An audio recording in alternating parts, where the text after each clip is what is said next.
আসসালামু আলাইকুম দর্শক। এবারের যুদ্ধে ইসরায়েলের সবচেয়ে বড় আতঙ্ক ইরানের ছোড়া ক্ষেপণাস্ত্র। এই কারণে দেখবেন যে তারা সংবাদ মাধ্যমে বলছে যে ইরানের আকাশ তারা নিয়ন্ত্রণে নিয়েছে এবং তাদের যে ক্ষেপণাস্ত্র, ব্যালিস্টিক ক্ষেপণাস্ত্র, সেই ক্ষেপণাস্ত্রের 1/3 তারা ধ্বংস করেছে। কিন্তু বাস্তবতা কি? বাস্তবতা হলো এই, রাত নামলেই ইসরায়েলিরা আতঙ্কিত হচ্ছে, ইসরায়েলের শাসক গোষ্ঠী ভয়ে লুকাচ্ছে, স্বয়ং নেতানিয়াহু সহ ইসরায়েলি মন্ত্রীরা বাংকারের ভিতরে ঢুকে যাচ্ছে। কোনোভাবেই ইরানি ক্ষেপণাস্ত্র তারা প্রতিহত করতে পারছে না। তাদের যে আকাশ প্রতিরক্ষা ব্যবস্থায় কি আয়রন ডোম, সেটা ব্যর্থ করে দিচ্ছে ইরানের অত্যাধুনিক ক্ষেপণাস্ত্র। ফলে ইরানের অধিকাংশ যেই ক্ষেপণাস্ত্রগুলো লক্ষ্যবস্তুতে আঘাত হানছে। প্রতিবেশী দেশ জর্ডান, লেবানন থেকে এই দৃশ্য তারা উপভোগ করছে এবং করতালি দিয়ে স্বাগত জানাচ্ছে ইরানের ছোড়া এই ক্ষেপণাস্ত্রগুলোর প্রতি। কোনোভাবেই এটি প্রতিরোধ করতে পারছে না, সেই কারণে মরিয়া হয়ে আক্রমণ চালাচ্ছে ইসরায়েল। বলা হচ্ছে ইসরায়েলের আকাশ প্রতিরক্ষা ব্যবস্থা আয়রন ডোম ভেদ করে একাধিক স্থাপনায় আঘাত হানতে সক্ষম হয়েছে ইরান। দুর্ভেদ্য এই ব্যবস্থা ব্যর্থ হয়ে গেছে ইরানের শত শত ক্ষেপণাস্ত্র এবং ড্রোনের কাছে। কিভাবে এই অভেদ্য ব্যবস্থাকে হার মানিয়েছে ইরান জানিয়েছে তাদের রাষ্ট্রীয় সংবাদ মাধ্যম পার্স টুডে।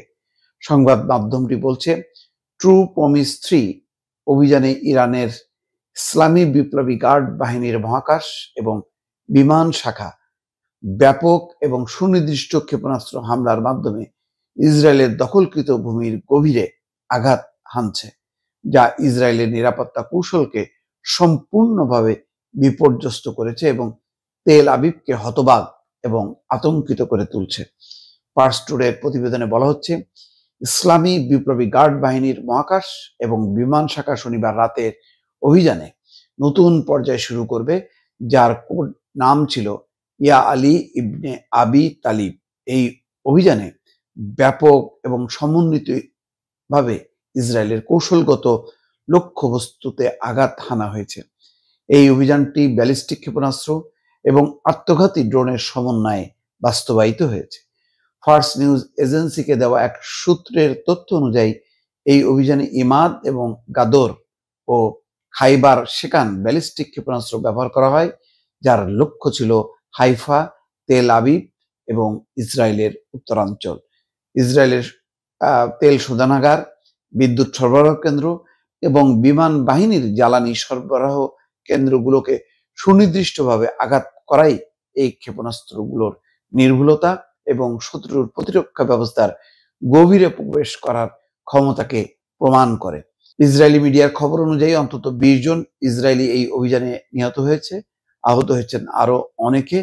দখলকৃত ভূমির উত্তরাঞ্চলে শহরগুলিতে প্রকাশিত ছবিগুলোতে ব্যাপক বিস্ফোরণ, হাইফার তেল স্থাপনায় অগ্নিকাণ্ড এবং সামরিক অর্থনৈতিক অবকাঠামোয় ব্যাপক ক্ষয়ক্ষতির প্রমাণ দেখা যায়।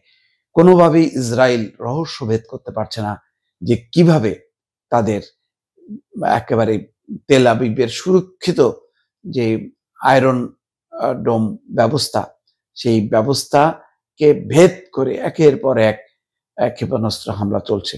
এই কারণে ইসরায়েল মরিয়া হয়ে এখন দিনের বেলাতেও ইরানের বিভিন্ন স্থানে হামলা চালাচ্ছে, আর রাত নামলেই অন্ধকার হওয়ার সাথে সাথেই ইসরায়েলের উপর ভর করে গভীর আতঙ্ক। দর্শক ভালো থাকবেন, আল্লাহ হাফেজ।